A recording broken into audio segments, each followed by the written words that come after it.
The fledgling auto union gathered in South Bend, Indiana, and began to plan their strategy for organizing the auto industry. The United Automobile Workers, the U.A.W., was born. Homer Martin was elected president. He was a very glamorous person. He was an ex-preacher, wonderful platform man. He had made a speech or two, and the workers said, "Oh boy, that's our man. He'll be our president." There were all kinds of people for the first time. Walter Reuther, for instance, appears for the first time as a leading person. He was elected as one of the members of the executive board at South Bend. Walter Reuther began organizing in Detroit. He demonstrated his shrewdness in the selection of his first target. Instead of confronting the giant Ford Motor Company directly, he would get at Ford through a vital supplier, the Kelsey Hayes Wheel Company. They manufactured Ford's brake shoes. Without brake shoes, Ford couldn't make cars.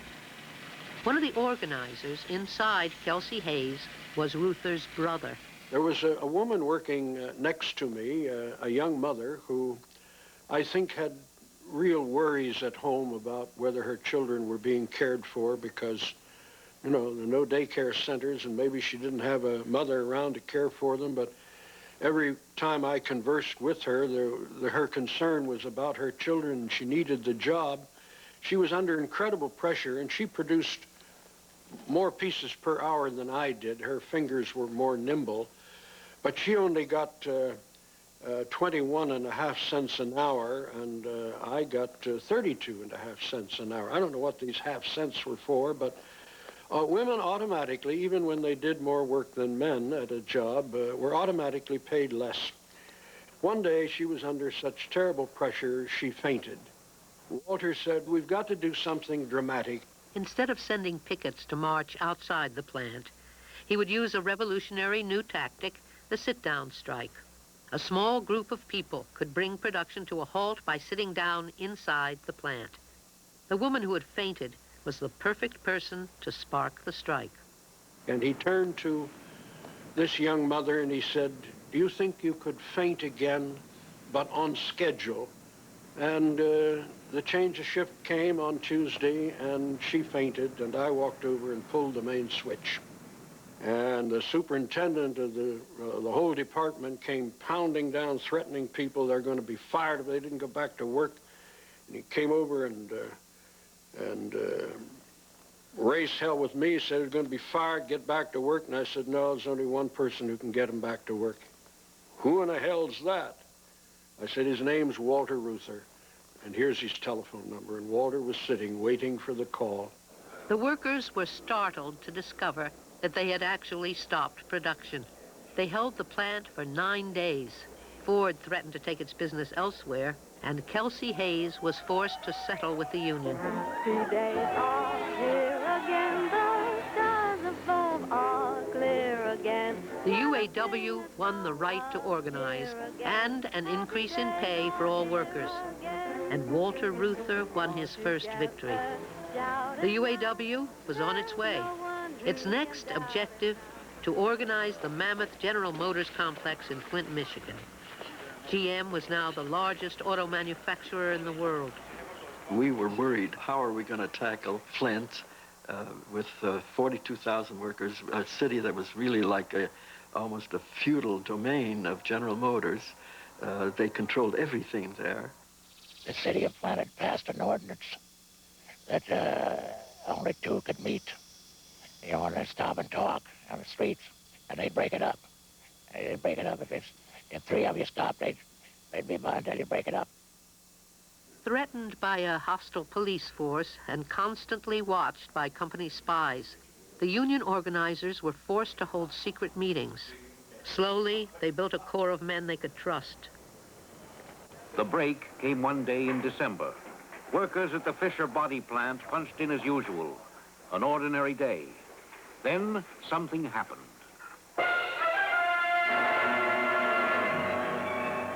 Or rather, nothing happened. Nothing moved. The workers had sat down. They would not work, and they would stay in the factory until General Motors signed a contract with their union. When they tie a can to a union man, Sit down, sit down. when they give him the sack, they'll take him back. Sit down, sit down. Sit down, just take a seat. Sit down and rest your feet. Sit down, you've got 'em beat. Sit down, sit down. When they smile and say, no raise in pay. Sit down. Sit down. When you want the boss to come across. Sit down. Sit down. Sit down, just take a seat. Sit down and rest your feet. Sit down, you've got 'em beat. Sit down, sit down. On January 4th, 1937, GM went to court and obtained an injunction ordering the strikers to leave the plant. It was issued by a local judge. The union attorneys discovered that he was had a massive holding of GM stock, which he had not bothered to disclose, although he was sitting in judgment on a GM matter of interest. GM tried a new tactic. They turned off the heat in the plant and blocked food deliveries to the sit-downers. A committee of strikers went to the main gate to see what was going on. And they go down. There's not a single factory policeman in view.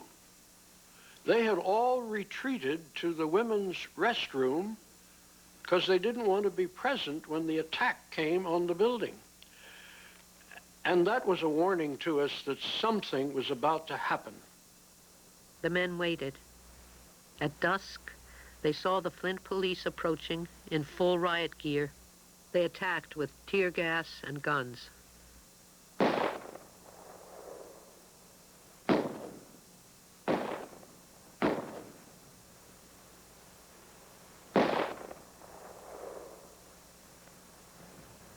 The battle lasted into the morning hours.